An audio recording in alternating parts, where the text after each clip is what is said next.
Aloha golfers! Welcome to Golf in the Cosmos. This is episode number 7. I'm Kevin Robowski and this is everything Mac O'Grady and Morad. Today I'm going to be sharing with you a video taken in 1987. This is Mac giving a lesson to young John Geiberger. So John went on to have a very successful head coaching career with Pepperdine. Also the son of golf legend Al Geiberger, who Mac also had a teaching relationship with. So Al, known as Mr. 59, the first player on the PGA Tour to post that number in an event, and the possessor of a very silky swing, but even someone that used Mac to help sort of tighten up the motion, and again, just shows Mac's broad reach as an instructor. This video is one of my favorites. It's controversial, as most are. This video, Mac takes some digs at some rather notable personalities. First and foremost, it's interesting because he's critical of Homer Kelly in this video. Mostly Homer has been noted as the person that helped resurrect Mac's game. And in this video, Mac is openly communicating his disagreements with the golf machine model, specifically flat left wrist and the incline plane. So that'll be very interesting for you golf machine aficionados and late Morad people. He also goes after Haney here. So that's quite interesting. Again, very similar. Basically, the idea is the incline plane gets the swing a little too flat, a little bit too much inside out, a little bit laid off. So Mac is against this, 1987. He also takes some digs at Johnny Miller, again for a weak grip and a lot of forearm rotation, which again at this era Mac is very much against. And lastly, and perhaps even strange, is Mac is critical of the Ben Hogan swing. Again, same principles, laid off, a little bit of a loop, and too flat. And the reason he's taking these digs is because John Geiberger is demonstrating some of these qualities. Weak grip, laid off at the top, a little bit too much inside out, and then a little bit of flipping at the bottom. And Mac is saying that this is a very weak way to hit the golf ball. And of course he goes through his explanations and demonstrations. What's very fascinating here is some of Mac's recommendations, his thought process, one of which is, we'll start from the beginning, which is the eyes. Making sure the eyes are lined up parallel to the target line. And again, the reason being, it's easy on the brain to identify the proper path. Of course, this changed in late Morad modeling, but Mac goes into a very thorough neurological reason why your head and your eyes have to be square and parallel to the direction that you're hitting. So that's interesting and in quite contrast to later teachings. The other aspect, which is again very interesting, very contrasting later teachings, is Mac is talking about not using the hips in the golf swing. So what he's saying is the lower body in general is more of a support system and isn't initiating, at least consciously, very much in the swing. And Mac goes on to say that he's hitting without any hip activation. But I think basically what he's meaning is that the hips and the lower body in general are quiet. And basically the lower body is in a supporting role as a foundation, as a base. And again, which making things a little controversial, Mac is talking about his swing is all with the shoulders. The hands are connected to the club, the arms are connected to the hands, and the shoulders connect to the arms. And it all goes through your neck and then all that information from your brain. So very interesting. I guess the way you could interpret that as well is when Mac would demonstrate, and he's done this in other videos, hitting off his knees. Obviously, when you hit off your knees, there's no hip rotation, and the circle of the swing is more horizontal. And I guess that's what Mac is feeling. And so that is quite fascinating for him to talk about the shoulder and neck and the relationship between, you know, those muscles and nerves. The other aspect is the grip and the wrist action. So Mac is telling John that he should be holding the club more in the base of the fingers, the metacarpal bones, and then he's going to get the maximum wrist cock in the swing. And when Mac does this, you'll see in Mac's demonstration, the shaft angle gets quite vertical, a little bit crossing at the top, a little bit shut looking. And of course, he's still blasting it, hitting it perfect. Very quiet lower body, and he goes into, in quite detail, the bones of the hands and why holding the club more in the fingers is advantageous mechanically. So Mac goes into quite detail on these aspects. Again, very, very interesting. This is the first time he also introduces this idea called IDT, which is basically, again, the swing governed by rotation. So when the rotation is initiated, that's the I, the duration of the rotation, and then the T is the termination of the rotation, right? And he goes, I think, in the checklists later on into a little more specific action, the firing sequence, and this became, instead of initiation of rotation, it became initiation of movement. And so we had the initiation, the duration, the termination, also the acceleration and the braking of movement. And you'll see these terms abbreviated in the 1989 checklist. And then of course he's got what each joint's firing sequence is. So if you look at some of these checklists from the 80s, they're literally 80 pages long, and he will go into it in quite detail. So quite fascinating. Makes the golfing machine reading look simple, like Dr. Seuss, when you look at the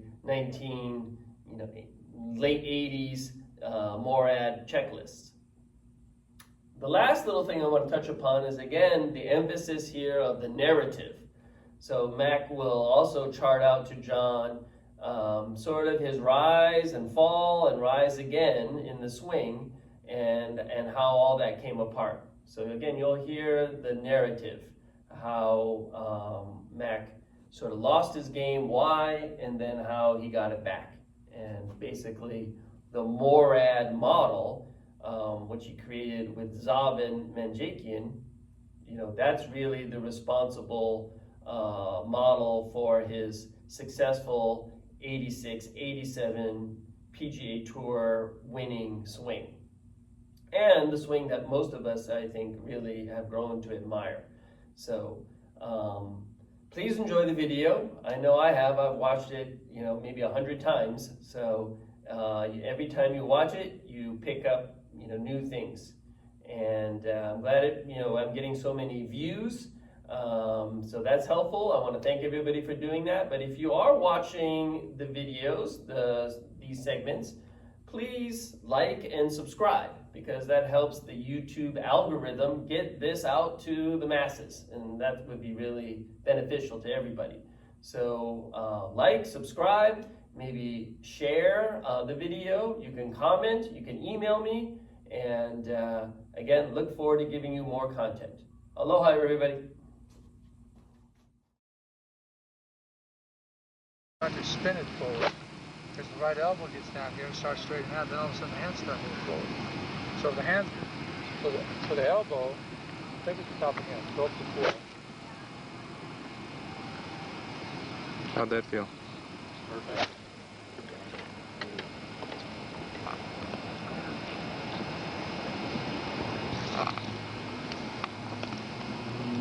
you have to make sure that the center of the pupil, both centers, it's called foveal field.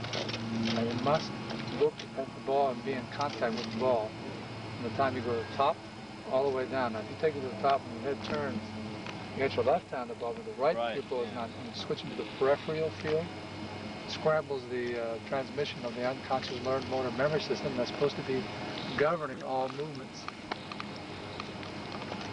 Okay? And so you can turn your head. Just got to make sure when you get to the top of your swing that your right foveal field of your eye must be center of the ball. The other one, I don't know where you did. This is the one you marked the ball. Okay, do we have a piece of paper on you? I think I can get my blade since I have a turn. I'm always kind of aim my blade to the right. Say it again?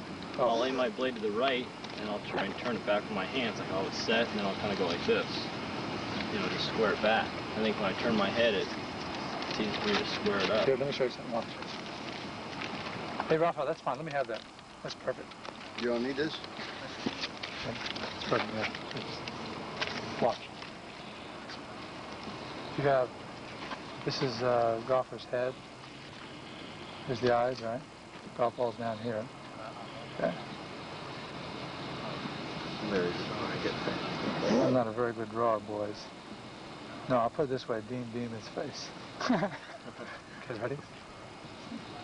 When you are the center of the foveal field, okay,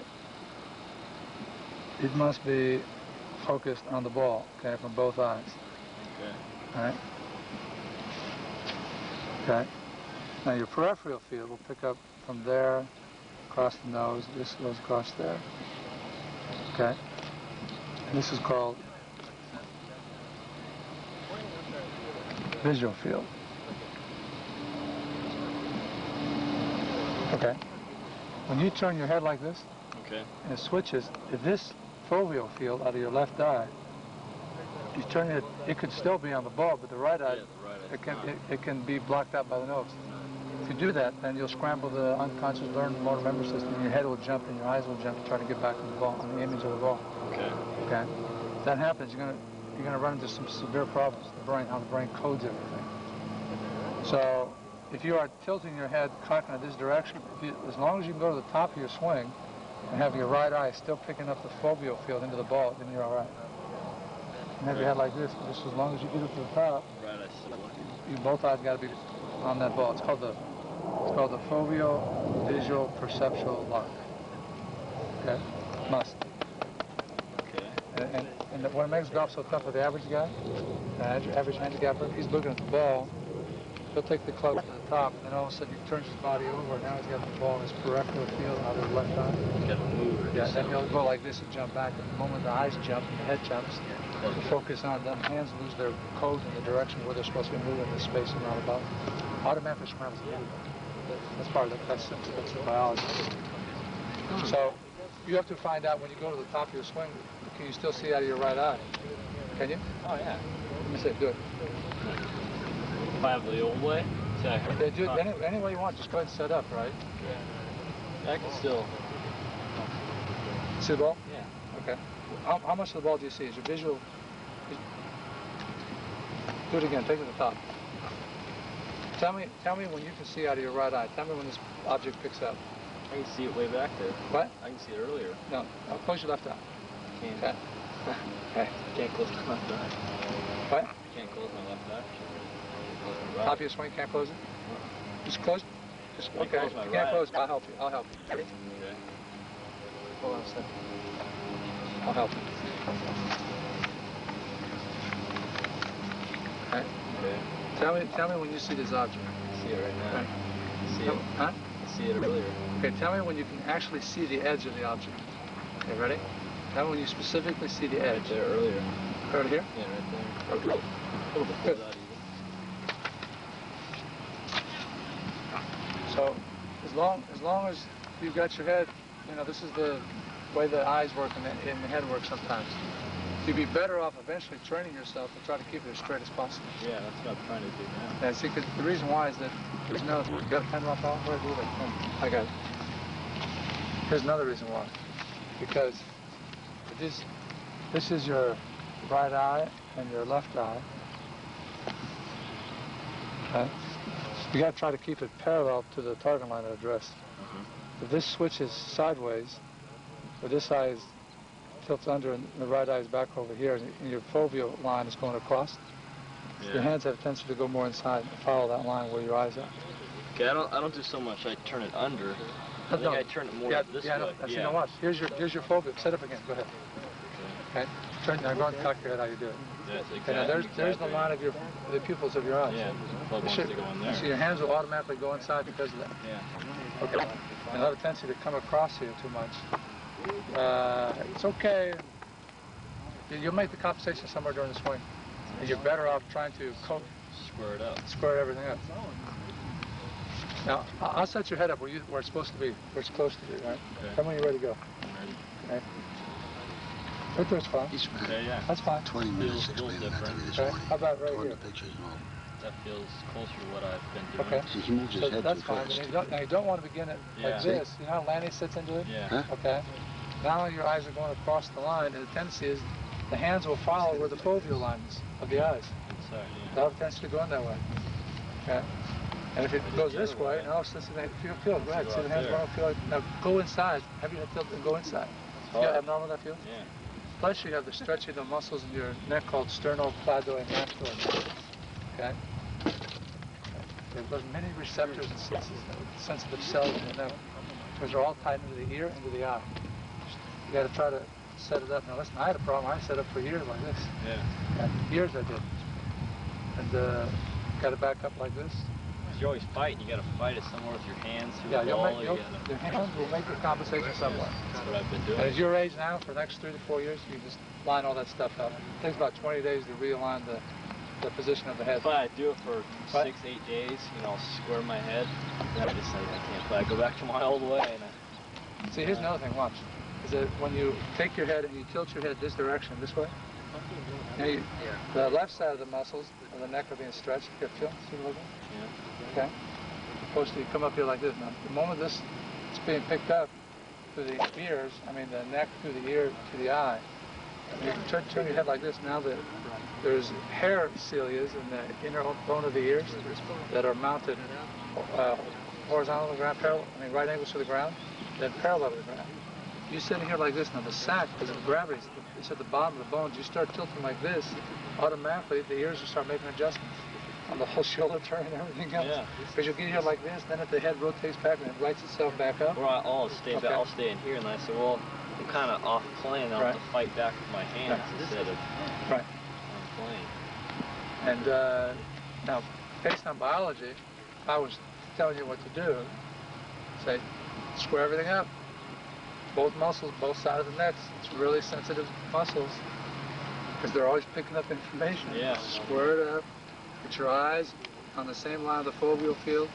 If you have to do it like this, little by little, just keep it moving up a little bit more, a little bit more, a little bit more, right? Yeah. I think it's almost, if you're going to have it turn one way, it's almost better, I think, to have it turn to the left a little bit. I'm not saying to do that, but... No, you got to just get them to be square. Yeah. Must. What was you talking about this morning? What? What was you talking about this morning? Exactly. Amazing. If you knew the rules here, right, you'll get your eyes straight. Half hour that there came up this morning before you even got out here. Now I feel I just want to go in there and then I'm laid off. Yeah. This way it's more... one of the reasons why you're laying off is because of your grip. Yeah, it's just too weak. Okay.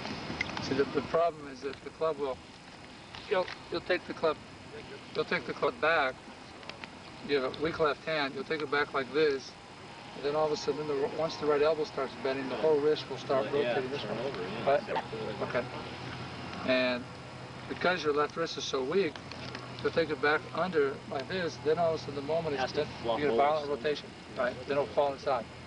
The problem with your right wrist is you're set up. Let me have this look. If you're set up at address where your right wrist is, this is flat and it's bent about 12 degrees, the right wrist can have an 80-degree flexion, move to the right. You want to make sure it sets up at how you set up at address. It's about 12 degrees bent. You have to make sure that as you go from address into section 2, section 3, up to 4, back on down to section 5, down to 6, elbow straightens out to 7, over to 8, and up to 9, back to 10. This stays the same. Yep. So with your weak left wrist, and then you set up, and you'll take the club back to here, then all of a sudden you get the violent rotation. The question is, has this changed? Okay, this falls inward. Yeah. Okay, and now here it's supposed to be up here like this. Okay, if it falls inward too much, Then I'm inside and I've got to flop back. yeah. What the guys do, the Haney style, what Haney's been teaching is, if you have your right wrist set up at address and it's bent 12 degrees, goes to 2, up to 3, up to 4, come down to section 5, move it to 6. The hands, club shaft, club head, all on the palm. If the right wrist falls 80 degrees, your hands are still coming on the plane, but the club shaft and the club head's off plane. This is where Haney's wrong. He's dead wrong. Okay? Now, this is bent 50, 60, 70, 80 degrees. It comes down here like this. Now, if you just release it and let it go, bang, it's going to go about 70 degrees across the target line. So what you'll do here is that you'll start overcompensating and have the rotation set in, then flip it in the bottom and try to get it back to 12 degrees. Exactly. Okay. I straighten up through impact. All right. My wrist. Too many problems. Yeah. And the compensation is you don't want to try to be spinning your body to try to get the joint of the right wrist realigned at the bottom to get you back where you were addressing. Reaction time is too slow in those little muscles. And my timing, it's got to always be timed. Oh, it's got to be just perfect. Yeah. Okay. That's why sometimes I'll play and I'm just pure it, and then other days I can hit it just all over the place. Off the lot. Yeah. Okay, and that's the reason why. We'll be talking about that in the more out books and tapes. But it's now the reason why, heck, with Kelly's system with the golf machine, well, I had a weak left hand like this. Okay. And the problem with it is, I took my grip. See, I'm up in my palm. Yeah. Okay. It can't be up there. It's got to be down. It's got to be across, right across the bottom of the fingers. These are called metacarpal phalangeal joints. Okay. It's got to be right across the bottom. And the reason why it must be there is because you'll get the maximum wrist cock to your wrist by coming here, bang. If it's in the metacarpals. Okay. If it's up in the palm with a flat left wrist, then you have very little wrist cock. Very little. So your power feels more of the body rotating through the ball. And it's the same thing with the right hand. If it gets up in the palm, it's not right. It's got to be through the bottom of the metacarpal bones. And you try to get your left wrist as level as possible. If it gets weak, and the left hand gets weak, and the right hand, you have your right hand kind of up on top. Everything's getting uncuffed here. You see this? All right? And the problem is you got to come back to impact and get your wrist to be in the uncocked position, and the left wrist is flat. Well, the hands will go over so fast you can't stop it. That's what I did. Okay? You have no leverage. Very little leverage. That's why the left wrist must stay bent at address.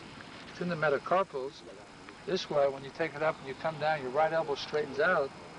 All movement from section 6 to 7 to impact is controlled by the right elbow. Bang, right? This stays bent. You keep it bent the whole time, coming all the way through the shot.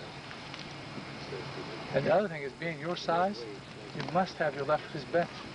Yeah. Okay? You're not strong. Look at Johnny Miller now. Johnny's got his left hand up here like this.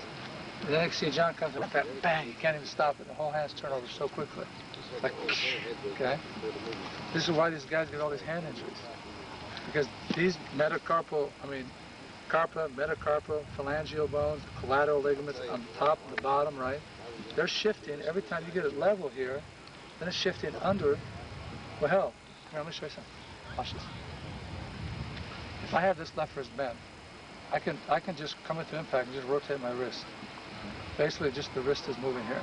If my right elbow straightens out, just the wrist is going. But if I try to go into impact and uncock my wrist, go like this, all the way up to the shoulder joint just moves. The reaction time is too slow.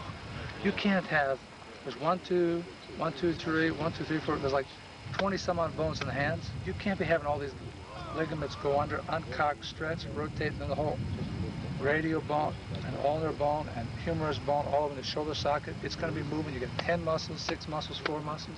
Forget it. It's too complicated. So you don't have feel. Shoulder. What?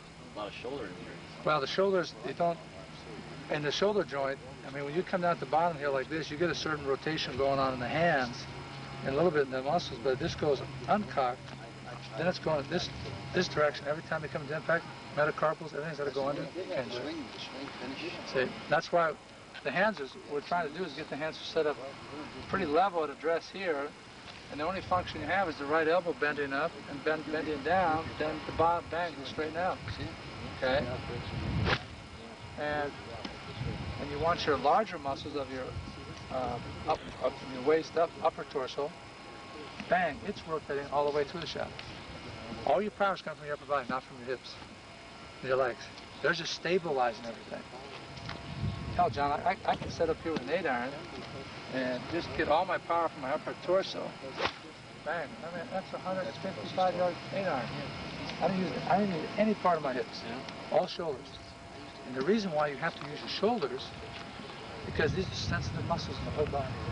It's all coming from the head, right? And the upper body must be used to get all your power, because where are your arms connected to? The shoulders. And so the lower body gets out a little bit too quick, but if your grip is wrong, I'm running more problems. Got to keep making the compensations. This way, when your left hand gets a little bit stronger, if you come into impact and then flatten that out, you'll snap hook it. Come into impact like this and let your left wrist straighten out, bang, ball goes straight over. If you let centrifugal force realign it for you and just take it up like this, you'll hook it every time. That's why it feels when you get the driver, what's going to hook? You can't get strong. But if your right elbow is controlling as you go from up to stage 4, down to 5, and your right elbow is straightening out, down here to going into 6, and hands are moving forward. If the right elbow governs the club shaft moving from here 90 degrees into impact, the right elbow is controlling. See how my hands square up?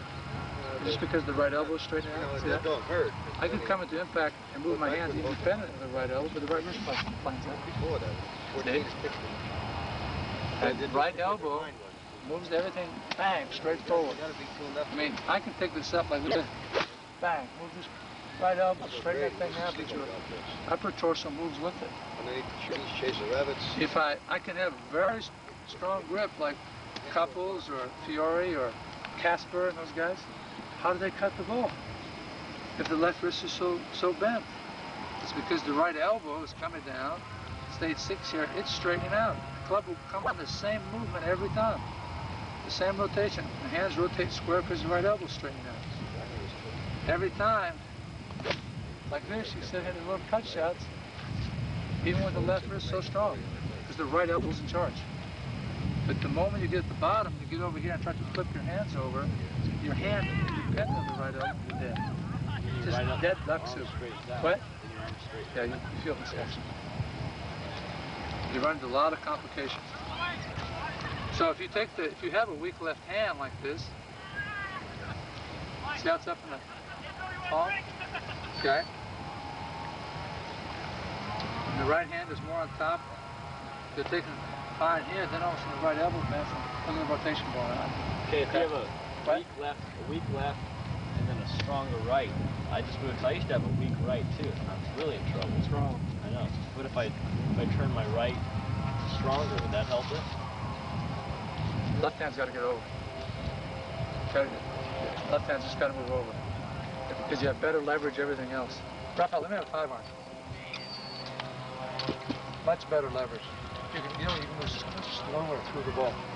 You don't have to have it like this. It's been about 20, 25 degrees around there. This way you could set up the ball, take it up to the top, bang, just rotate your body through it. See how the right wrist is still bent? Okay? Everybody thinks that you don't have to, that you must have a flat left wrist, and that's not true. That's where Kelly was wrong.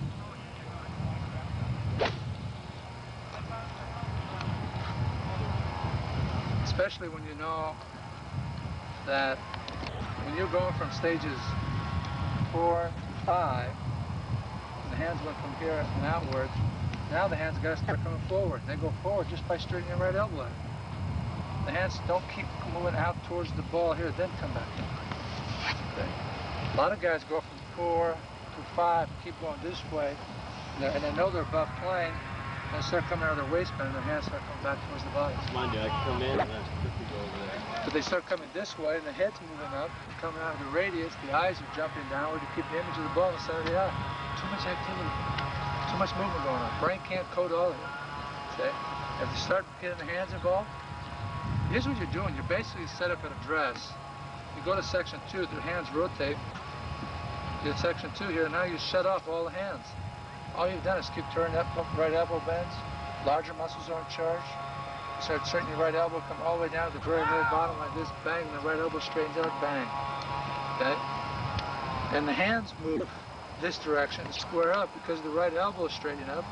The right muscle, what straightens the right elbow is the right tricep, which is one of the larger muscles of the body. That's 3 times faster than these other muscles. So they're getting their orders up here that says, okay, it's time to straighten out. You can move 5 miles an hour. You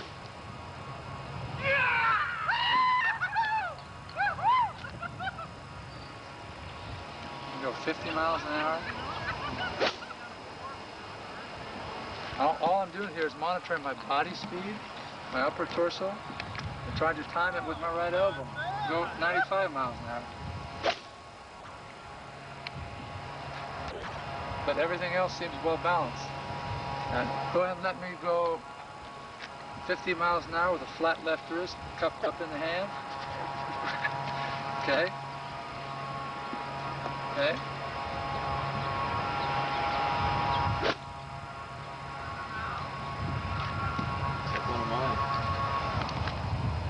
Okay, I'll go about 60 miles an hour.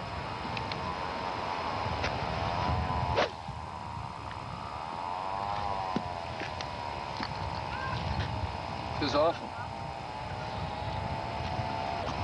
Okay, I'll go fast speed here. See, that's what happened to me from 1970. I really got it really bad about 1976. I went to a real weak left hand, tried to go real upright like Nicklaus, and every time I came down, I was right over the top. My legs are spinning. I got such an upright swing. I'm spinning like this. Here I'm hitting 5 irons, I swear, like this, 1976 to about 78. Here's a 4 iron. Here's as far as I could hit it. That's how I hit the ball. Let me have, I swear.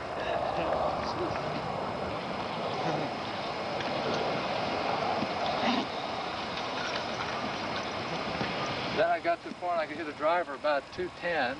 This is my brass here. Okay. Weak left hand like Hogan. Weak right hand on top like Hogan. Cup up the butt of the palm of my hand. Took it real upright like this. Okay.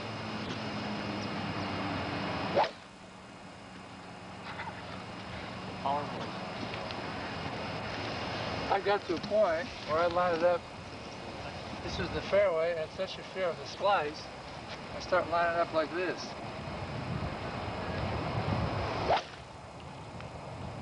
Do you ever hook it? That's how I hit it for 3 years. Couldn't break 80. What? Do you ever hook it? Can't. Couldn't do it because I was too upright. If I did, I'd come here and try to flap. I just couldn't do it. Even Tony Sells, Tony remembers, Tony got to the point. Tony started out driving at 20, 30 hours. Okay? That left-handed, and this is one of the things I fought with Kelly. I was trying to go to a flat left wrist, up in the palm, right index finger, clip it, leg pressure, right forearm, everything on plane. Then I take it here, angle hinge action, try to take it up, and I feel like these bones are going to start breaking. Okay? No. This way, if it gets in the carpal bones, hell, you have all the range and movement you want in your wrist, where you pick it up. Right. Only because I have my grip and I have the movement in my wrist.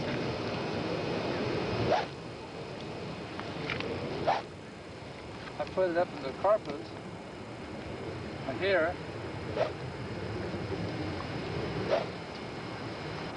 there's no movement. Okay? The other thing is, if you have it up a flat left wrist in a weak position, the club goes back here, then all of a sudden the right elbow starts bending, and you have this big rotation to your left wrist. Now you're going to drag it on down to the bottom like this, then try to do the rotation here. Well, you got two, it's not synchronous. The backswing and the downswing is not the same. It's going here. Now the right elbow bends, and the rotation took place from stages 3 up to 4. Okay? Now you're going to come all the way down to the very, very bottom. Here, then try to do the rotation, forget it. Brain can't code it properly. The guy who sits up here and goes straight to 2 because the right elbow bend, now the hands rotate. I didn't go like Jerry Barber, I didn't go like this. Okay? The hands are going to the backswing, the right elbow bends, the hands have already turned 90 degrees, the club shaft went from square to 90 degrees. Now all you're doing is turning up, come right back to the very bottom, same position, same release. Now, almost feels symmetrical. All this other stuff, rotation at the bottom, then rotation, right? Rotate up here at the bottom, rotate again. I did a lot of practicing. Is it a lot of balls? Yeah. These bones aren't strong enough. Okay. They're not strong enough to be in there going real flat. Then you get older, you get weaker and weaker, and worse together. Plus, when you watch this, here's another thing. Is that when you have to consider that when you have a weak left hand, take it back section 2 here. Then you go to section 3, and the right elbow's bending, and then finally the hands rotate like this. What's the right wrist doing? 9 out of 10 times it's going to be dropping inside here. Okay? Okay? Now Hogan, why this guy practice so much? Everybody loves his gosh, but Jesus Christ, and the guy's going like this, right? Well, he had to, because if his right wrist is flattening out and dropping, like, as they said, he has a loop going up, right? Look at that right wrist. 80 degrees flexion. It should be up here. Okay? Right back on that. Everything's on plane here. Yeah, I got it inside here. Okay, let's do the Haney move. Well, let's hit a couple. Okay. Remember, you stand right here. I'm gonna look at yourself. Now look straight at me, right? Okay, these are reaction time, right? You're standing right here. Car goes by 150 miles an hour. How many fingers do I have up? 1. Right? 1. I had 1. Okay. But most times the reaction time is too slow in the eyes. How are you going to be spinning your body so quickly, right? And the larger muscles aren't charged. That you come down at the bottom, you're going to have a little rotation going on here consciously. You'll start rotating your hand like this. It's got to be controlled by one joint straightening out up here, more towards the center. It's straightening out. You spin your body so fast, now you're going to have a little oscillation and rotation taking place here. The whole forearm, everything going like this. Shoulders coming up. You've got to be able to get it to the very top. And the moment you get to the top of the swing, all the distal, all these little joints are all taken out of play. We're just rotating, right to elbow straightening out, then bang, collision takes place. If you set up with the club in your palm like this, the flat left wrist and the long thumb, look at this. My left wrist is sitting up already uncocked, so all these ligaments are being stretched in the muscles at their dress position. Now, I have my left wrist uncocked like this, okay, with a long thumb. I'm going to set up like you do, like this. I'm going to take the club back. Now I'm going to rotate my hands. I then get the cocking of the wrist, take the stress out of the forearms, okay, all these ligaments in the hands. Now they're going to be stretched, coming down to impact like this. Now I'm going to let it go and get uncocked again. Can't do it. You can get away with it. Of course you can. The body can do anything you want. If the left thumb comes up and the left wrist is more level, well, now all of a sudden what takes place is my wrists are almost semi-cocked in the dress like this. The right elbow comes up. I've got the same release going up in the backswing as I have in the downswing. It's symmetrical. The wrist stays pretty level. Then it gets a little bit cocked in the downswing. But then when the right elbow straightens out, it gets back close to level, uncocks just a little bit. And then bang, it recocks again. You can't have it uncocked here, right elbow bends, you get the violent rotation of the hand, the right wrist flattens out, you start the downswing, club shaft, club head's not on plane, you're coming back in here, the brain, the body knows the club head, the club shaft, club head's too far inside the hand. Next thing you start the premature outward rotation of the body. Next thing the right elbow gets in and violently contracts to get uncocked, the right elbow gets out, the wrist flattens out, the hand's got to get uncocked, coming to impact again. If you want to hold on to the club head, don't let it turn too much, the hips get way out like this. Now listen, bang, it goes all the way over. Too many things going on. It happens too fast. My friend, hey, and Don, I've been down that road where I've tried all those other things that all the great teachers have said. This way, your wrists are almost, you have it in the phalangeal joints here. You have the maximum range of the wrist to recock, to cock, bang. Right elbow straightens out. All you're doing is timing the rotation of your shoulder. Right through the ball. You see the ball take off one after another, because all outward movement of the club shaft is being controlled by the right elbow. It's your body's really moving. And the neat thing about it is, all your power is coming from rotation. So it's called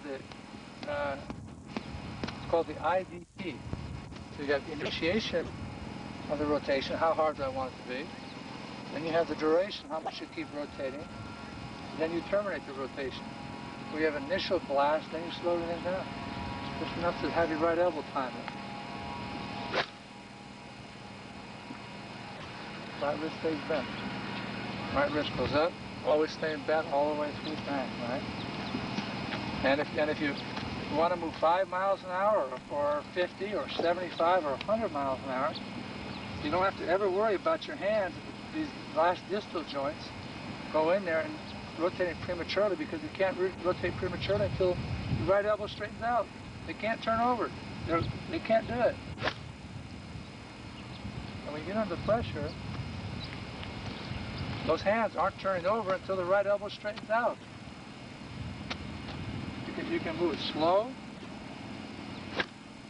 Okay, move it down the same line.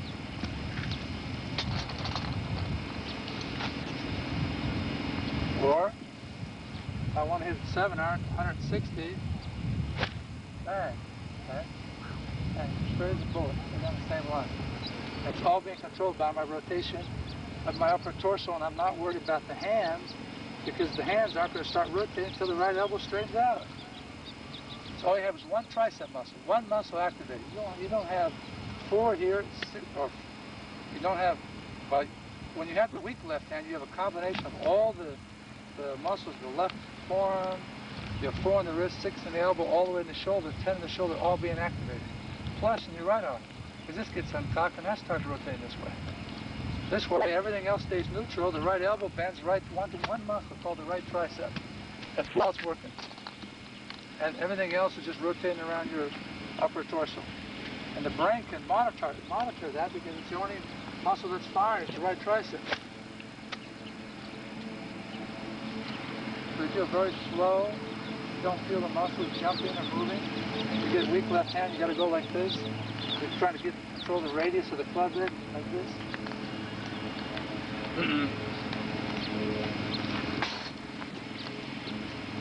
See, now the question is, you have to believe. You just make a change because somebody says to do it, right? Hey, I spent a lot of time with this stuff, right?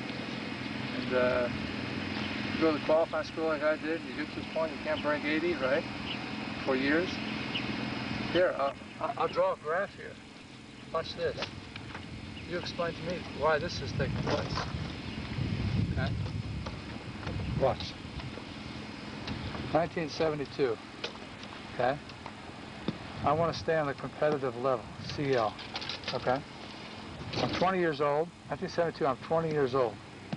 Okay? I go across the spectrum. I'm 32. I'm 35 now. Okay? Now, watch this. I'm here now. Okay? I'm young. I'm a young prodigy. Talented kid. I'm coming up like this, climbing up the ladder a little bit. This is 1972. 73, 4, 5, 6, 7, 78, 79, 80, 81, 82, 83, 84, 85, 86, 87. And here we are in 1987. 72, I start off like this. I'm at the competitive level, running with the pros, right? Okay, I'm up here like this. Then all of a sudden, Walter Kelly, you know who he is, right? Okay, changed my whole model from setting it real low to the ball to go real upright like in class. Okay? What happens is I lose my model in my head that I'm trying to use, right? Next thing you know, my game just starts going down like this. End of 73, I wasn't playing very well. Finally, now score-wise, let's say this is the competitive level, or let's say from 65 to 71. Okay? Now here's 75, 80. Okay? This is plus and this is negative. Okay, next thing I know, I start dropping down here. Here's 70, 73, this is 74. Start getting down here. 75, 76. By 76, I'm up here by plateau number 80. I stay here 76, 77, 78, then into 79. I hovered right around there. Okay? Around 80s. Then I heard about the golf machine. I started taking it back up here, start climbing a little bit. By 80, then to 81, I pretty much got myself back to the competitive level again where I could shoot between 65 and 71. 82 went by and I finally broke surface in Europe. Then 83 I could finally get up a little bit where I'm starting to shoot from between 65 and 71. Then 84 went by and I start regressing again. Okay? Something was wrong. You know, learned the golf machine. Kelly dies. I don't know what. I started getting to a point where I just start dropping back down below the surface again. We started doing this research on this Morad stuff. In 80, 85, next time I went back up, or 84, here comes 85, I start getting back up again. 86, now, man, I'm just taking off like this. Why is the graph going up this? I've lost the model, had no model to swing by. One day it's Palmer, Nicklaus, Trevino. Then here I hear the golf machine and start learning the framework of what arms, shoulders, joints are supposed to be doing. Then finally get to a point where I can start shooting low scores again, a little bit better. Then all of a sudden I got on the tour level and I start regressing again. I couldn't control how far the ball was traveling. Couldn't 5, 6 times over the green in regulation every round. Then all of a sudden, bingo, like this. No more problems with the greens over in regulation. Why? Why am I taking off in that direction? Experience? Experience can help you. What? You understand. Yeah. And I don't have one more question mark to any question in the golf swing. How's it look? Here I had a million questions, all the way down the line here. Okay, what is this? Why is that? Look at this, look at this.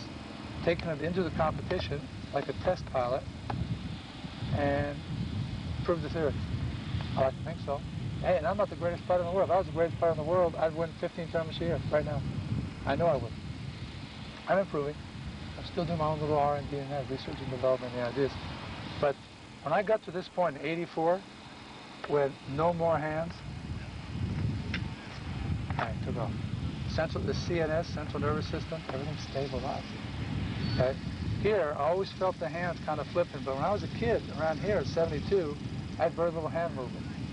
All right, so just take the club and just rotate my whole body through the ball. I have hand movement. What? I have a lot of hand movement. You have to, because as long as the metacarpals are in a weak position, you have to have hand movement. You can't stop it. You don't have any leverage. If you pick up a heavy object like this, you pick it up, you're going to keep your wrist bent, hold on to it like this. You're going to keep it bent, hold it out like this, and cock it. You can hang on to it for a long time. The moment you start losing the wrist, it uncocks. Right? Okay, now you have the least amount of leverage. You arm wrestle? Yeah. You arm wrestle? If I get you in this position and uncock, I'll beat you every time. You're dead duck soup. Okay? You're going to have a better feel if your wrist is level and cocked. That's what the key in arm wrestling. Get the guy who's flat, it's uncocked. Now you have no leverage. That's the same thing in the golf. Hold on to the club. That club wants to move really fast and you got to synchronize it. And so all power, where's all the power coming from? Just rotation. Just straight rotation. So when you get into the heat, you can walk up to the ball. Okay, what's my yardage? 150 plus 20, 170 downwind, 20 miles an hour. That means my total distance is 150. I got 15 from the front end, all that stuff. So I got 135 plus 15. 150? Okay. Here's how I rotate.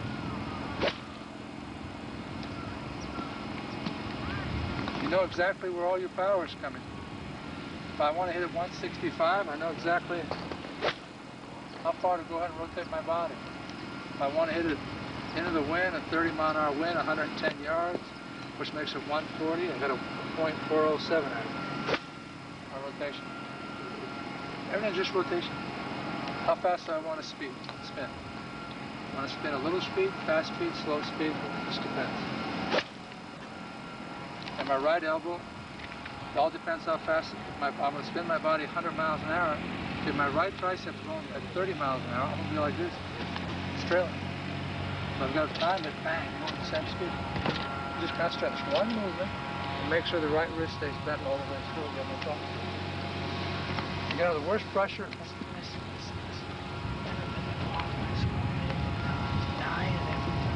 Every phobia you have in your head. Now I'm not afraid of that. Why? My own head, I think I'm as good as anybody. Why? Where you come from? One hand, like this, kicked around and get brutalized, right? When your memory banks are recording all the information, now you don't know what's north, south, east, to west, right? Now you're gonna feel like this, I understand. Everything I want. I know it works. I swear to God, if you get out there and your heart's going a million miles an hour, you feel cool and control, things are gonna be all right. And then when you finally do it and prove the theories that they work, what a great revelation. So, it's like a bunch of the kids that we've been on tour trying to explain the Jody Mudds and the Forsmans, right? A lot of the kids, they've gotten better. And your guy's going to be better off once he understands how the grip works. And you have some leverage opposed to having the grip up in the palm, right wrist, right hand stronger, take it back right then you get the rotation movement. That's one of the problems you have right there. Do a quick swap. Yeah, it's because your grip. Go ahead, set up an address. Go ahead and take your grip. I mean, put your shaft in your fingers like that. Turn your left hand over just a little bit. There you go. Okay. Does he know the 10 sections? Feels like Has he ever seen the tape? No. Just show him. Okay. go left. Okay. Let me show you something more. I'm gonna give you identification of 10. We broke the gospel down to 10 sections. Section number 1 is address. 2 is in the hands outside the right foot. Come on, you copy me. Okay. Okay. Okay. Hands outside the right foot. Right. 2, 3. Just keep going up the plane. Left arm's parallel to the ground. Down to the ground. Right. Okay. Okay. 4. Keep turning your shoulders, right elbow bends. Okay. So this should be here, already right there, section 4. Okay. Alright. 5, section 5 is rotating where your left arm's parallel to the ground. Okay, that's 5. Right elbow just keeps straightening out, moves it down to 6. Club shaft's parallel to the ground. From here, right elbow straightens out, squares the hands up. Okay, now what happens here, right? You have to keep now your lower torso.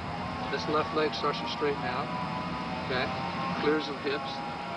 Wrists start their. This stays. Right elbow fully straightens out. The hands rotate 45 degrees. The wrist stays still bent. Now they start cocking upward. Okay. Come off your right foot a little bit more. Right to here. Then all you do is cock your elbows. Right back in. So it goes section 1, 2, 2, 3, 3, 4, 4, 5, 5, 6, 6, bang, right elbow straightens out, 7, 8. I didn't move my arms left like this. Upper body, lower body, left leg straightens out, bang. Club shaft goes over to 8. 8 is when the club shaft parallel to the heel stance over here. There's 8. And when you go from 7 to 8, the wrist is recocking. It's not down here. It's recocking again. And all the elbows cock. Up to 9, back to 10 again. Goes 1 to 2, 2 to 3, 3 to 4, 4 to 5, 5 to 6, 6 to 7, 7 to 8, 8 to 9, 10. Very quickly it was. The axis tilt, actually must stay tilted to the right. Okay. So let's go from 1 to 2. Okay. Go 2 to 3. All right. See about here. See, you know, yeah, it should be just start clocking a little bit more, right? Okay. Okay. Now go up to 4. Right elbow keeps bending a little bit more. Okay. Now see the movement in your left knee. Okay. There's too much movement in your left knee. You see that, Larry? Okay. Back. So you're at 4. Okay. Come down to 5. Okay. Come down to 6. 6 to 7. Elbows turning. Upper body, lower body keeps rotating. Over to 8. Okay. Wrist cock. Elbow cock. Goes up to 9. And back to 10 again. Do one more time. I'm start over again. Okay. This has got to go very quickly now. Okay. 3, 4, down to 5, down to 6, okay, 7, right, 8, okay, and both elbows cocked, 9, and back down to 10 with an elbow. Now this time, watch your left knee. Your left knee is going like this. You're at section 1, you're going to 2. Yeah, it's way up, but I go too much, right? I go like this. Now the problem with that is you get your right hip girdle to slide with that. And if your right hip, you drew a line outside your right foot and up at a dress, this is how far your right hip's inside of it. You're taking it back and you're moving your left knee, moving this much, the hip girdle sliding. If your hip girdle is sliding, then your upper torso is being bent in this direction. So the stretch of the muscles as well as your head is not going to be properly aligned. And if your hips slide, then your center of gravity is moved from the middle over to the right foot. Now you're going to slide in the downswing, your whole left knee is going to come over. You're going to slide your center of gravity way out, almost to your left foot, and so you're sliding this much. You can't time it. If your powers come from straight rotation, and if I'm set up at a dress going 2, and I'm moving this much, then I'm really going to be aware of what my lower torso is doing. And I've got to time it, all my power from my lower torso, because if I start to do too much in my upper body, it can't be in the backswing here, then get this kind of violent action. Going here, there, then try to do a rotation. Too difficult. Much too difficult. Because remember, because if a joint goes this way, a muscle is being stretched. The key to this, you got to keep everything stretched around this axis and move this way. Look at, just look at my right shoulder. And look as I set up, take the club back. See how it turns inward immediately? Yeah, it goes almost this way. Take your club shaft and hold it about an inch from my right shoulder. Okay? Okay? An inch from the shoulder. Now watch. Take the club back. Immediately come right in. If the right hip girdle slides this way, well, you slid it here, now you have to slide it. Now see your left knee's inside here? You have no stretch off the left side of the body. The cerebellum and the brain is monitoring everything. The more this is stretched, the better it is to be able to control the joints and how to coordinate the movements. If the muscle's not being contracted, all of a sudden you're going to be pushing off your right side, then get back over. Too much movement going on. And if this goes this way and that way, look at, you start moving this way and that way, your eyes are rotating their sockets and maybe jumping around. Too much movement. And the ear's going to pick it up. And you can play good golf, you can win tournaments. The question is, when you lose it, You get it back. it's very hard. The older you get, finally one day you say, I have no more feel left. What's going on here? I mean, I've got it here. It just doesn't work. And one night a guy wakes up, he's got no feel. The left knee cannot be moving around like this too much. Why does it have to move there? Keep it stationary where if this is position number 1 of the left knee, and you're turning around your axis going up to the top, the left knee, because my left foot is straight and it's turned out about 20 degrees, the left knee will move a little bit towards the ball, between the ear and the ball. If I have my left foot straight, then my left knee will kick in, the hip girdles will move. This is all the tape that Larry has. Okay? But you move your left foot out 45 degrees, the tendency when you take it back like Hogan is your knee's going to go right towards the target line. So the left knee position is going to be governed by where the left foot pretty much is. Those guys like Mark Hayes will take it back and still move their right foot way back to the right. Okay? Okay? And he's had this problem. That's why Mark hasn't played well for a long time. Bob Murphy, he's got his left foot at a 45-degree angle. He takes that to the top and shifts his left arm above his shoulder, shifts it way up on top like this, right? Well, then Murph's got his right hip like this at the top. Then Murph slides, just before he completes his backswing, he'll start moving his body back. Now, so he's rotating right from the top. Well, he's way above the plane now. See? Way above the plane. He's got to try to time. That's why Murph's have a lot of problems. Older you get, central nervous system doesn't have the control anymore. Question is, how do you get power? Power comes from what? Rotation. Rotation around what? An axis that stays centered. And all the muscles are being stretched is around that invisible axis that's supposed to be staying right there. You can't be sliding this way. And the ears, the eyes, and everything's got to be centered right around that action point. Bang! Right? And watch. I'll set up at address. My weight's about 60-40. When I take it to the top of my swing like this, my weight's 50-50 now. But my center of gravity's in the middle. Why did my center of gravity shift here? Because I've turned my shoulders 90 degrees. So therefore my weight went from left to the center because my shoulders turned 90 degrees. So therefore all I got to do is turn my shoulders back, and my right knee comes in, my hips are going to slide, my weight's going to go back on the left side. I don't have to push off to get over there. It happens automatically. Right elbow straightens out, slows down the movement of the right shoulder, you get a little tilt, allows the right arm to catch up, bang, and everything keeps rotating. So your left knee, if you get it moving in too much like this, tendency if it goes in this position number 1 at address, you want to come in a little bit to the right, maybe 4 inches, not 14 inches from at address here to this point. Then in the downswing, you're going to move back to position number 3, then straighten out. Doesn't work that way. Usually if this knee gets in this much, the right knee slides a lot. Then the downswing, the left knee will slide back to position number 3. 1 was addressed, 2 is here, back to position number 3. And bypass that, slide over, and the hips start going with it. And if you have a flat plane